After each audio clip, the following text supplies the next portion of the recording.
Bonjour à tous, ravi de vous retrouver. On en parle, c'est votre duel politique hebdomadaire sur TV Sud en partenariat avec Midi Libre. Nous nous retrouvons chaque jeudi à 19h et à 20h45 avec des rediffusions le vendredi et le dimanche à 18h. Et puis le samedi à midi, vous pouvez également nous retrouver sur tvsud.fr et midilibre.fr. Et pour le quotidien régional cette semaine, c'est Gilles Lefebvre qui m'a rejoint. Bonjour Gilles. Bonjour.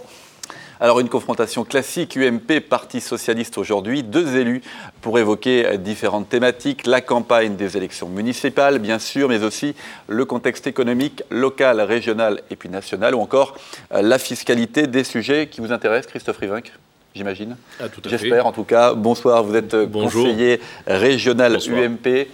Vous êtes aussi secrétaire départemental adjoint de votre parti dans le Gard. Et puis en face de vous, Philippe Sorel, bonsoir. Vous êtes socialiste, adjoint au maire de Montpellier, en charge de la culture. Vous êtes aussi conseiller général et je n'ai pas forcément terminé votre présentation car elle est liée à la première question. Vous avez indiqué que vous ne souhaitiez pas participer à la primaire interne de votre parti pour désigner la tête de liste PS pour les prochaines élections municipales à Montpellier. Question donc, êtes-vous toujours candidat à la mairie de Montpellier en 2014 et puis sous quelle étiquette ? Il n'est pas encore temps de répondre précisément à cette question, puisque la seule question à laquelle je puisse répondre de façon très claire, c'est le fait de ne pas me présenter aux élections internes de mon parti, qui est ma famille politique. Et c'est d'ailleurs avec beaucoup de tristesse que je ne me présente pas, parce que je considère que les conditions de propreté de cette élection ne sont pas réunies. Cela fait 6 mois que j'ai demandé un certain nombre de documents qui me permettraient de vérifier la sincérité du scrutin et je n'ai toujours rien reçu. Donc je considère qu'aujourd'hui, ces conditions ne sont pas réunies pour me permettre d'envisager ma candidature à l'intérieur même de mon parti. En gros, vous attendez... Cela ne veut pas dire que je ne sois plus socialiste, cela ne veut pas dire que je ne sois plus candidat. Il y avait 4 candidats jusqu'à hier soir. Présent pour en tout cas qui concourait, on va dire, à la primaire PS.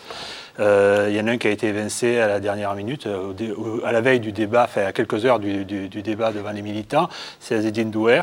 Quelle est un peu votre réaction, votre sentiment par rapport à cette éviction ? Vous savez, je me suis engagé à ne pas mettre la pointe des ongles dans le processus de désignation du candidat socialiste à Montpellier. Parce que je considère qu'il y a beaucoup de facteurs qui laissent beaucoup de suspicions sur le résultat de cette élection et sur celui qui sera désigné. L'éviction d'Azzedine Douer hier, je ne dirai qu'un seul mot, elle a été faite par lettre circulaire, sans même interroger la personne. Donc ça correspond exactement à ce que je refuse absolument dans le fonctionnement du Parti socialiste de l'Hérault mené par Hussein Bourgi. Donc je ne suis pas surpris que ce type de méthode se remette au grand jour par l'éviction du 4e candidat. Christophe Rivinc, dans le Gard, est-ce que l'ambiance à l'UMP est un petit peu plus tranquille qu'à Montpellier ? Il y a eu quelques tensions, on l'a bien compris, à Nîmes. Est-ce que maintenant tout est apaisé ? Écoutez, bien sûr, tout est apaisé dans le Gard. Ça fait un certain nombre d'années d'ailleurs que tout est apaisé au sein de l'UMP. Il n'y a pas de tension, il y a des frictions quand même de temps en temps. Hein. Non, pas interne de l'UMP, non, pas du tout. Après, c'est vrai qu'avec nos partenaires, avec les partenaires. Ça peut discuter, mais ce sont des frictions. Par rapport à Yvan Lachaud, Jean-Louis. Oui, mais on peut remarquer que depuis les 3 derniers mandats, par exemple de Nîmes, puisque c'est de Nîmes qu'il s'agit, à chaque fois, le bon sens a triomphé et qu'on n'a pas étalé plus que sur la place publique. Alors c'est sûr, il y a eu des commentaires, il y a eu à la fois des adversaires, des médias, c'est votre travail, mais je crois qu'en interne, à chaque fois, la bonne solution a été tranchée. Et une fois de plus, en 2014, il y aura un accord dans l'intérêt de Nîmes, en l'occurrence, qui sera fait, je crois qu'on va y arriver de façon assez satisfaisante pour tout le monde. Et puis voilà, je crois qu'aujourd'hui, l'UMP, on a traversé au niveau national, on a fait l'apprentissage de la démocratie interne il y a quelques mois, c'est très mal passé. Par contre, au niveau local, dans nos fédérations, je pense que nous avons, contrairement au Parti socialiste, une plus grande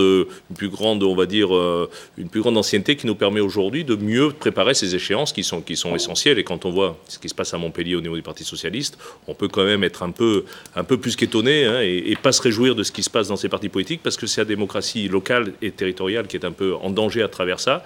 Et c'est peut-être aussi une des raisons pour lesquelles aujourd'hui la population s'abstient ou vote pour des partis extrêmes. C'est-à-dire que nous, partis de gouvernement, nous devons montrer l'exemple et à l'image de ce qu'on n'a pas su faire au niveau national, moi j'appelle le Parti socialiste à un peu plus quand même de rigueur au niveau local. Le Gard est un département où le Front National pourrait faire des bons scores, pourrait même décrocher des mairies.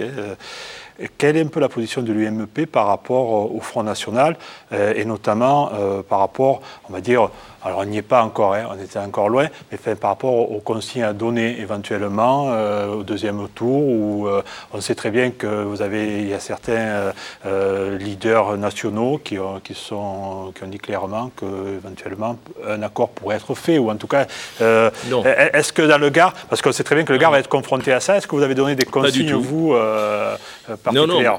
Que les choses soient très très claires, je crois qu'il faut qu'on arrête avec ce débat. J'ai l'impression que ça va polluer un peu la campagne. Aujourd'hui, on est en train de faire le second tour avant le premier. Ce que je peux dire, c'est que dans le Gard, comme dans la quasi-totalité des départements, l'UMP sera devant le Front National aujourd'hui au municipal, excepté peut-être dans quelques villes. Donc voilà, mais sur le reste, donc la question ne se posera pas. Ça sera aux autres à se positionner par rapport à nous. Il y en a marre un peu dans ce débat de déplacer le débat en disant que faites-vous les uns et les autres avec le Front National. Le Front National est un parti aujourd'hui, semble-t-il, d'après ce que j'entends sur tous les plateaux, qui est au centre du débat politique. Ça devient insupportable. Moi, ce qui est au centre du débat politique des municipales, c'est la vie locale, la vie quotidienne des Français. Les Français voteront. Il y a la démocratie. Les partis qui se présenteront. Nous, pour notre part, l'UMP, on a toujours été clairs vis-à-vis de quiconque, du PS, du Front National et de tous les partis politiques. Nous sommes là et nous allons conserver et gagner des villes au municipal. Donc ça sera aux autres de se positionner par rapport à nous et arrêtons avec ce débat, surtout dans le premier tour. En tout état de cause, et permettez-moi une seconde, les municipales sont des élections différentes où en plus la politique politicienne est beaucoup moins importante que sur les législatives ou sur d'autres élections. Donc en plus, je veux dire, c'est un débat qui reste dans ça dépend des villes. Au niveau des grandes villes, non, mais je parle des très grandes villes, mais Montpellier, voilà, Nîmes, ok, à la limite, mais après, il y a tout le reste de la population qui vit dans des villes un peu moyennes ou dans la ruralité. Arrêtons avec ce débat, parlons projet, parlons quel est l'avenir de nos enfants. Il y a le débat sur l'école en ce moment. Moi, ça m'intéresse de savoir aujourd'hui quelle est la position du PS. On a entendu Vincent Peillon hier, le président de la République, on entend les maires socialistes. C'est ça les vraies questions des municipales. Pas de savoir qui fait quoi. En tout cas, vis-à-vis du Front National, l'UMP a toujours été clair et restera clair. Et nous, dans le Gard, nous avons toujours été clairs, droit, par rapport à nos convictions. Nous sommes UMP, pointe à la ligne. Philippe Sorel, avant de passer effectivement aux thématiques et à ce qui intéresse aussi les gens et les électeurs, vous dites pour le moment, je ne sais pas, je ne suis pas encore candidat pour les municipales. À quel moment vous allez vous positionner, vous repositionner à la candidature éventuelle à la mairie de Montpellier ? Nous aurons l'occasion d'en parler. Ce n'est pas pour l'heure le sujet. Vous attendez la fin des primaires internes ? Nous allons voir comment se déroulent ces primaires. Après, nous aurons l'occasion, les uns et les autres, de nous exprimer. Il est bien trop tôt aujourd'hui pour prendre des positions aussi tranchées. Ce que je veux dire, moi, c'est que, et je rejoins M. Rivinc sur ce point, c'est que ce qui intéresse les habitants des villes, des communes au travers des élections municipales, c'est bien les affaires de programme. Et même dans les grandes villes où les partis politiques ont leur importance, il existe une place assez fondamentale pour les hommes, pour leurs programmes, pour les projets. Et je crois que c'est à cela peut-être une sorte pour nous socialistes, une sorte de socialisme municipal qu'il faudrait reconcevoir avec beaucoup de clarté. En tout cas, c'est le souhait que je formule pour l'élection de 2014. Un dernier mot, parce que je ne résiste pas. Mickaël Delafosse, lors de la première réunion PS interne mercredi soir, appelle à l'union des candidats déjà présents, mais aussi d'Hélène Mandroux et aussi de vous-même, Philippe Sorel. Vous lui répondez quoi ? Je n'y étais pas, donc je ne l'ai pas entendu. Très bien. Parlons un peu économie, parlons aussi des chiffres du chômage. On a entendu effectivement que que le chômage avait baissé au mois d'août. Alors, à un niveau beaucoup moins important que ce qui avait été annoncé dans un premier temps. On avait parlé de 50 000 chômeurs en moins au niveau national. Finalement, on serait plus vers 25 000 chômeurs de moins. En tout cas, c'est une baisse, y compris dans la région. On est à moins 1,8% en Languedoc-Roussillon. D'abord, est-ce qu'on peut très vite, tout de suite, se réjouir de ce chiffre ou alors ne pas crier victoire? En tout cas, comment vous interprétez ces chiffres, Christophe Rivinc? Écoutez, je crois qu'il ne faut pas faire la fine bouche face à la baisse du chômage. C'est des chiffres qui sont de toute façon bons à prendre. Après, ce qui est important, effectivement, vous l'avez dit, c'est de voir comment cette tendance peut s'inscrire dans la durée. Aujourd'hui, on s'aperçoit, d'après ce que disent tous les experts, d'ailleurs, de quelle que soit leur tendance politique, que l'évolution de ces chiffres arrive pour 2 raisons essentielles.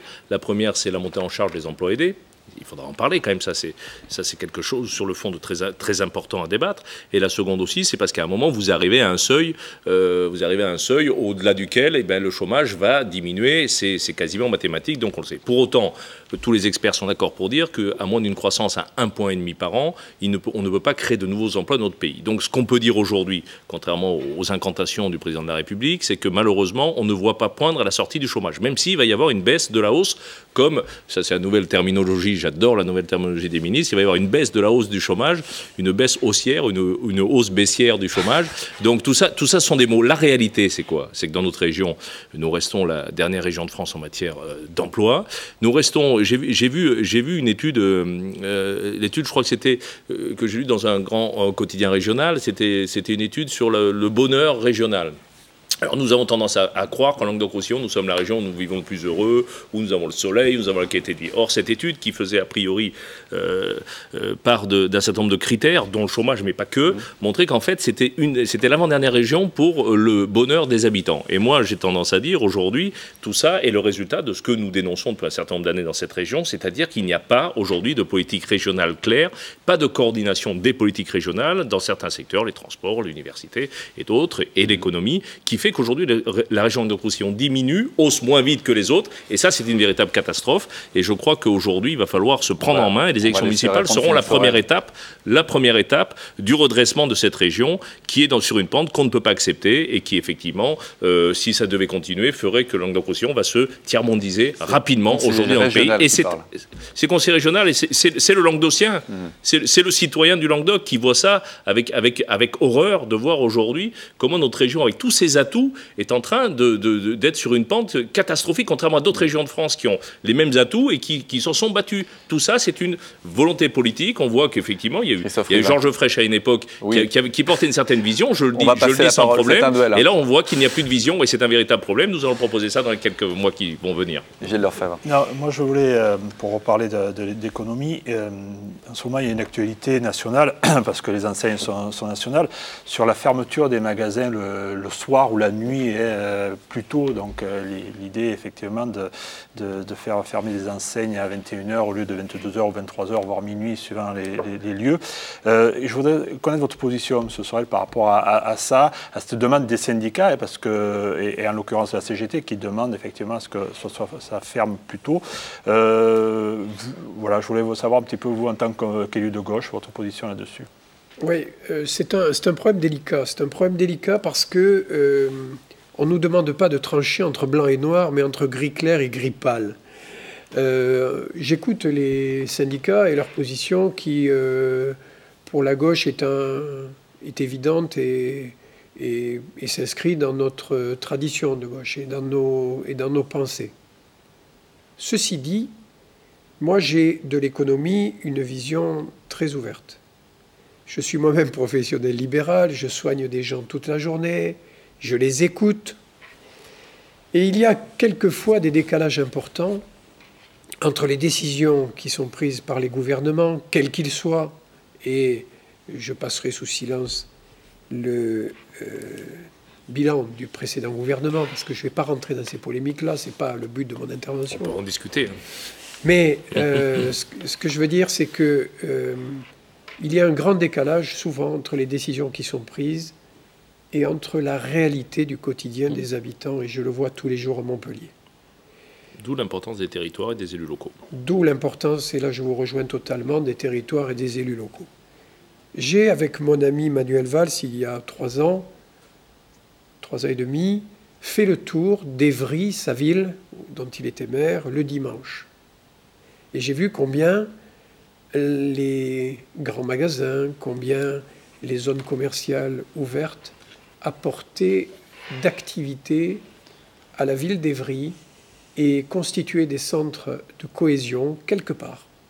Parce que les gens, lorsqu'ils ont peu de choses à faire, se retrouvent dans les centres commerciaux. Ça, c'est la réalité. On peut m'expliquer ce qu'on veut en termes d'idéologie politique. Les gens m'en parlent et je les vois. C'est un vrai service, en fait, à la population? Ça peut être, selon le cas, un service à la population. Donc, sur cette affaire-là, je suis très mesuré. Surtout que la législation du travail existe déjà là-dessus. Donc, il y a juste à appliquer une législation qui est déjà... Est-ce que vous l'avez lu, M. Lorfèvre, la législation du travail sur l'ouverture du travail le dimanche? Moi, je peux vous garantir qu'il faudrait 3-4 émissions juste pour l'expliquer aux Français. Donc, je crois que là il y a beaucoup de dérogations et là, je rejoins, et le régime dérogatoire. Et je rejoins Philippe Sorel aussi, effectivement, quand nos gouvernants et certains services centraux des ministères prennent des décisions aujourd'hui qui sont inapplicables sur le terrain, ça devient insupportable. J'en profite pour digresser un peu sur le problème du cumul des mandats qui agite un peu le mundillo politique, le microcosme. Aujourd'hui, on a l'impression qu'effectivement, on va régler ces problèmes. Je pense que le fait de sortir le Parlement en tant du terrain à travers ces mandats locaux va créer de plus en plus de problèmes parce qu'effectivement ce genre de choses dont nous parlons, sur lesquelles nous allons nous retrouver, parce que je m'aperçois que la gauche fait plus à laisser un peu l'idéologie de côté depuis quelques semaines et met plus le pragmatisme en avant, c'est bon signe, mais à mon avis il faudra aller encore un peu plus loin, et on l'a vu par rapport aux syndicats qui souvent sont minoritaires. C'est peut-être un fait isolé, hein. Non, je vois que vous avez certains de vos... Et c'est bien, ça j'apprécie, mais c'est vrai qu'effectivement, par rapport à ça, en tout état de cause, il s'avère que le problème majeur de tout ça, c'est qu'il y a des gens qui gouvernent à Paris, il y a une Assemblée nationale complètement déconnectée du terrain, une administration centrale qui est complètement déconnectée des réalités, il y a des régions en France avec des disparités régionales très fortes, et aujourd'hui on s'aperçoit que les textes et les lois, et surtout les décrets d'application qui sont pris, ne prennent pas en compte la réalité de terrain, la réalité du fait. Pour l'ouverture le dimanche des commerces, c'est une réalité. Aujourd'hui, nous avons des acheteurs potentiels qui disent dans tous les sondages et à la télé, écoutez, nous, on peut aller acheter que le dimanche. C'est simple. Donc, si jamais vous n'ouvrez pas le dimanche, je ne dépenserai pas d'argent. Donc, je vais mettre sur mes carnets de caisse d'épargne de l'argent. À partir de ce moment-là, on limite la consommation. On sait très bien que malheureusement, en France, la consommation est une des fortes parts de la croissance. À partir de ce moment-là, on tourne en rond. Donc, il y a d'un côté, effectivement, une protection du salarié à mettre en place. Il y a des garde-fous à mettre en place pour pas, voilà. Et de l'autre côté, il y a la liberté. Il faut aujourd'hui que les Français qui le peuvent puissent consommer, ça crée de l'activité, ça crée de l'emploi, et en l'occurrence, je crois qu'on court tous aujourd'hui après de nouveaux emplois. Le commerce est aujourd'hui... Savez-vous que le commerce... Excusez-moi, M. Warron, ça me paraît important. Savez-vous que le commerce aujourd'hui... On vous arrête jamais, quand vous commencez, après c'est terminé. Mais parce que j'ai beaucoup de choses à dire. Invitez-moi tous les 15 jours. Vous avez un opposant face à vous. Le commerce aujourd'hui est le premier créateur d'emplois avec le tourisme dans notre région. Donc ça, c'est un fait. C'est un fait. Malheureusement, c'est pas l'industrie. À part sur le bassin d'Alès où l'industrie va bien, le reste du temps. Donc il faut le prendre en compte et il faut avoir un certain pragmatisme. Voilà. Sur la question du chômage, parce qu'on a effectivement on est passé à une autre question. Mais oui, bien sûr que je suis très heureux que le chômage baisse et que le gouvernement socialiste Est-ce que c'est le premier fruit effectivement d'une politique? On pense aux mesures gouvernementales, les emplois d'avenir, même si ça n'a pas forcément beaucoup pris maintenant. Ce sont les premiers fruits de la politique du gouvernement de François Hollande et Jean-Marc Ayrault. Mais là aussi, je suis sur la position de dire et de penser qu'il faut aussi que cette baisse du chômage soit pérennisée. Et elle ne peut être pérennisée qu'avec du bon sens et du pragmatisme. J'utilise ces mots parce que je les utilise tous les jours. Dans notre région Languedoc-Roussillon, nous avons beaucoup d'emplois tertiaires à créer, que ce soit pour l'aide à la personne, mais que ce soit aussi effectivement pour une grande politique touristique à mettre en place. Et je suis heureux d'avoir contribué lors des dernières régionales à la rédaction de la mission Constantin sur ce qu'on a appelé avec Georges Frêche la mission Racine 2, qui était là pour valoriser l'ensemble du territoire régional. Je savais ça parce qu'elle est pragmatique et elle tire parti des grands avantages naturels de nos sites. Et là aussi, il y a encore beaucoup de travail à réaliser. De toute façon, vous savez que dans la crise actuelle, lorsque vous écoutez les gens au quotidien, vous vous faites une idée qui est assez proche des réalités. Un mot, pour rester sur une politique un peu nationale, puis peut-être on reviendra sur du régional ou du local. Quel est votre regard par rapport à la position du président de la République de ne pas traiter ou de traiter de façon un petit peu, on va dire, molle. Le conflit entre Cécile Duflot et Manuel Valls, vous êtes un valsier. Est-ce que vous pensez que le président aurait dû taper du poing sur la table au Premier ministre de façon plus forte? Est-ce que vous pensez que ça va laisser une trace? Est-ce que vous vous dites à un moment donné il faut se faire sortir les Verts du gouvernement parce que depuis quelques temps c'est insupportable? Quelle est un petit peu votre position par rapport à ça? Écoutez, moi je vais simplement vous donner ma position en prenant pour Bible la une de Libération ce matin, où on voit parfaitement que le président François Hollande a donné raison sur l'idéologie et sur la façon de fonctionner à son ministre de l'Intérieur. Voilà, je répondrai de cette façon-là. Les Verts au gouvernement, il faut que les Verts sont très utiles. Les Verts sont très utiles. Moi, je suis très écologiste.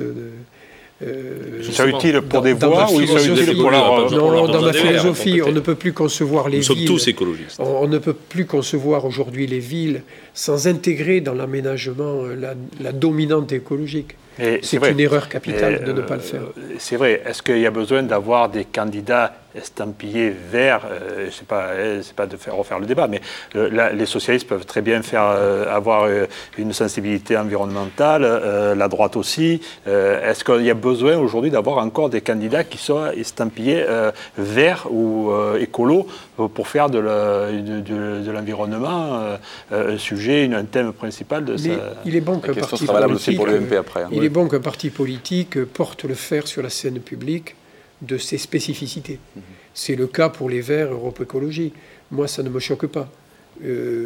Aujourd'hui, Europe Écologie a largement travaillé et récolte un peu les fruits de l'enseignement qu'il a inculqué, insufflé dans l'ensemble de la prise de conscience des politiques français, quels que soient les partis politiques. Hein. Et donc, je pense qu'un parti comme les Verts a sa place, largement.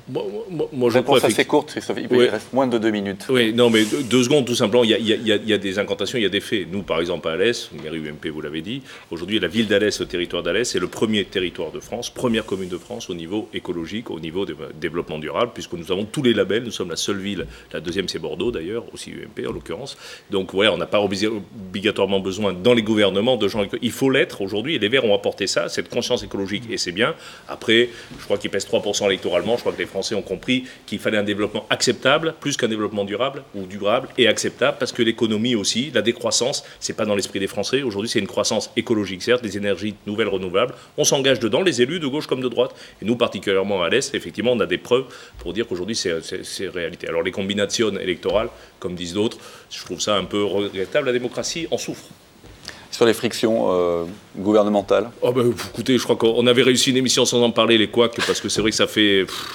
je trouve que c'est pitoyable. Je vais dire une seule chose. Nous l'avions dit avant la campagne. Nous avions dit François Hollande n'a pas d'expérience. C'est pas un président de conseil général de Corrèze, malgré tout le respect que j'ai pour les présidents de conseil généraux, qui peut du jour au lendemain, sans avoir exercé les fonctions présidentielles, gouverner la France, 5e puissance mondiale.